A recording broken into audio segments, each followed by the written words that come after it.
All right, so part 4 of the video for chapter 2 review. We're looking at 2.4 algebraic reasoning. On this one, solve each step, justify each step. So essentially, we can write this out like a proof. So I'm going to go ahead and do my statements and my reasons here. Statements, reasons. Now, we really started the proofs in the next section, but if you remember, we had to justify them through writing our reasons. So we may as well make this look like a 2-column proof. We started off with what was given to us. We have the 9x minus 21 equals negative 20x minus 87. How do we know that? That's given to us. Then we start solving. So let's bring the 9x over. So I'm going to rewrite this. I got negative 21 equals, if I add 9x to negative 20x, that's going to give me negative 11x. Still have a negative 87. How do we do that? We added, so that's addition property of equality. Then we brought the 87 over the other way. So now I'm just going to be left with negative 11x on this side. Negative 87, when we add, we're adding a positive 87. So positive 87 and negative 21, that's going to be positive 66. And again, how did I do that? Same as the last one, addition property of equality. And finally, we're going to divide. So divide by negative 11, and we get negative 6. And how do we do that? Division property of equality. So again, we're justifying each step. And that's it for that one. So that was 23. All right. So now 24, same idea. We're going to go through. We're going to solve. So we have our t-chart again. Uh-oh, wait a minute. It's sharing the right screen. Yeah, it's sharing the right thing. It'll be letting me right over here if it wasn't sharing it right. So statements, reasons. Again, start off with 15x plus 22 equals 7x plus 62. We know that is given. So then, first thing that we can do, bring the 7 over to the other side. So I'm going to subtract it. That leaves me with 8x plus 22 equals 62. Again, subtraction property of equality. Then, from there, we're going to subtract the 22. So we have 8x equals 40. Again, what we do, we subtracted. Subtraction property of equality. And finally, divide by 8. And x is 5. How do we get that? We use division property of equality. All right, on 25. 3 times parentheses 2x plus 9 equals 30.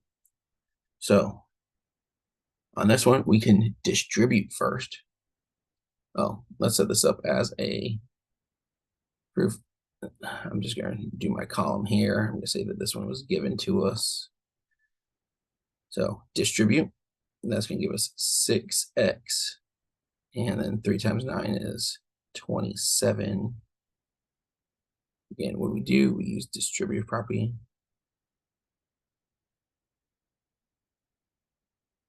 Then we can start solving, subtract the 27. That leaves us with 3. Again, subtraction, property of equality.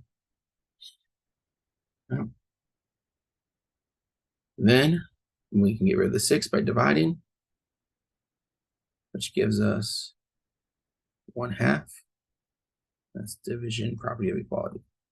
If you wanted to show that in a couple steps, we could have done 3/6 first and called it division property of equality. And then we could have simplified, and we could have said that we simplified it. All right, or substitution. All right, last one of these. So original statement is given. I'm gonna use a different color, and I'm gonna go right over this barrel here. Given Then let's see, distribute property. So we're going to distribute the 2. So we still have the 5x, but now it's going to be 4x minus, oh, this also got multiplied, so 46 equals negative 154. All right, we can combine like terms and, oh, sorry, distributive, I'm getting ahead of myself. Combine like terms, that's going to be 9x minus 46 equals negative. So we simplified. Again, I'm fine with simplify or substitution property. Then we bring the 46 over by adding it. So we still have 9x. If you add 46, that'll be negative 108. Yeah, 108. Again, we did that through addition, property of equality. And then finally divide by 9.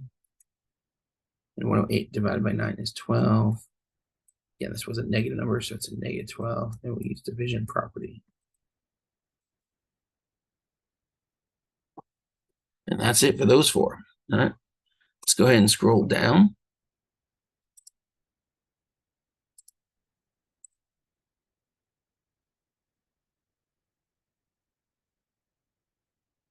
On this next part for 2-4, we have name the property of equality and that the statement illustrates. All right, so this one is pretty straightforward. Again, you got to know those properties. So for the first one, I'm going to go ahead and type these in here this time. So we have, this one can actually be 2 different things. So I would look at this and say transitive property, but you can use one of 2 things. You can either use transitive property or substitution property of equality. They are both acceptable. In fact, anytime you use transitive property, it is a type of substitution because we're replacing something with an equivalent value. But the way it's read, where we replace the entire side, so like this line, this is equal to the same thing in 2 different equations there, so then they're equal to each other. It's transitive.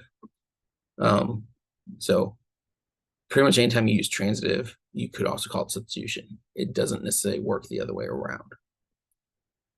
On 28, all right, let me go back to that. In order for that to happen, in order for you to be able to go either way there, you have to be replacing the entire side of an equation. If it was just replacing a value in the middle of one side, so like just one of the terms that's on one side, then that doesn't work. Again, have to replace the entire side to be called transitive or substitution. All right, on 28. 28, this is the one that most people get wrong just because they say it wrong.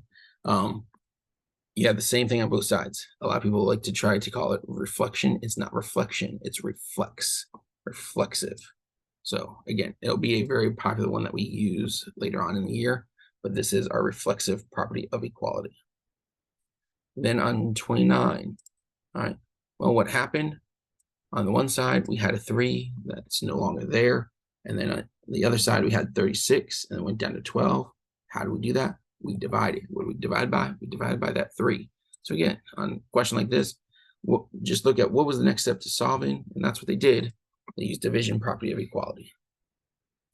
And then the next one, seemed like you guys were pretty good at this one. Anytime I asked it in class, we have the same thing on both sides of the equation. It's just been reversed. It's been flipped. This is our symmetric property of equality. All right, now there still is one more for this section, so let's move this screen down one more time. And I don't know why, but the barrel picture that was way at the top was the one for this one. Kind of in the wrong place. But they gave us a formula for volume in gallons of a cylinder with a diameter of 22.5. Now, later on, we'll do lots of stuff with circles. Since we haven't done anything with circles yet, notice they took the diameter, they cut it in half, and they plugged it in. These are formulas that you're going to be familiar with later on. So our volume formula for a cylinder is it's part of what they're using here. And they plugged in the radius instead of the diameter. So now, where h is height, solve for h. So they want us to solve for h. Justify each step, and then find the height of the 55-gallon steel drum. So they want us to get this isolated so that h is by itself. And then once h is by itself, then they want us to actually solve for h. So we're going to rewrite this equation a couple times. Let me draw our chart. Again, I'm doing it just like a proof. My statements and reasons. What am I starting off with? I'm starting with what they gave me, 11.25 squared times pi h over 231. Now, I might go in a different order than what they do in the book, and that's okay. There's more than one way to solve an equation like this. So if you checked your answer in the back, I'm not sure if I'm going the same way or not. But I'd first like to get rid of this fraction by getting rid of this bottom number. How to do that? We can use multiplication. Again, anytime we're dividing by a number like that, the opposite, the inverse operation is multiplication. So that's multiplication property of equality we just used.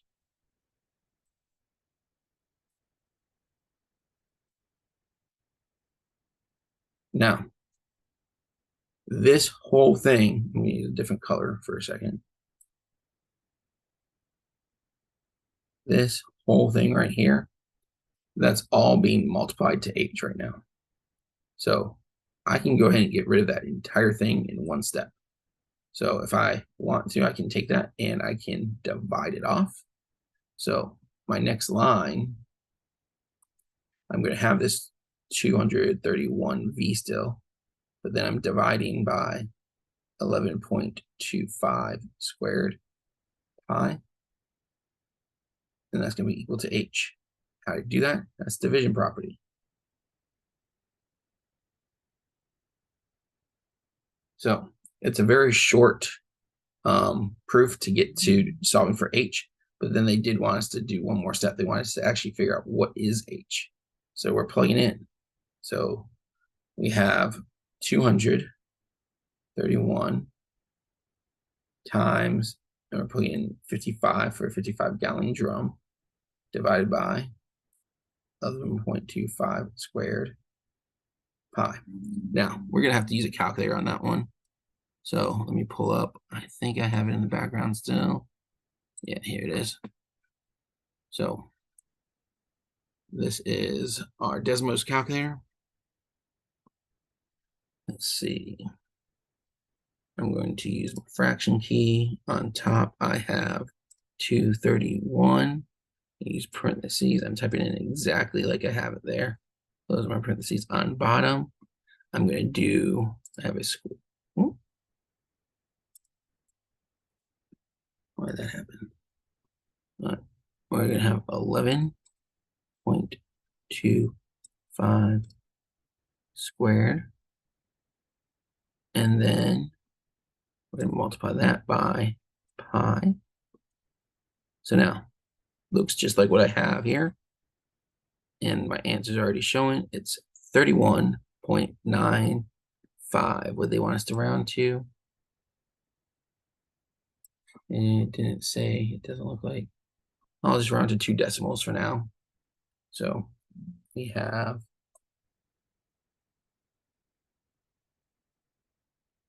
31.95. Again, that's the calculator you get to use on the EOC. I highly recommend just using that online calculator. It's also the same one that you get to use when you're doing the problems on Big Ideas. Again, they all use the Desmos calculator. So get familiar with that calculator because, like you can see, you can plug in a lot of stuff there and cut out a lot of the work that you might make some mistakes on. So again, just use the calculator. All right, that was the last problem for 2.4. Again, next part will be 2.5, and that'll be on the next video.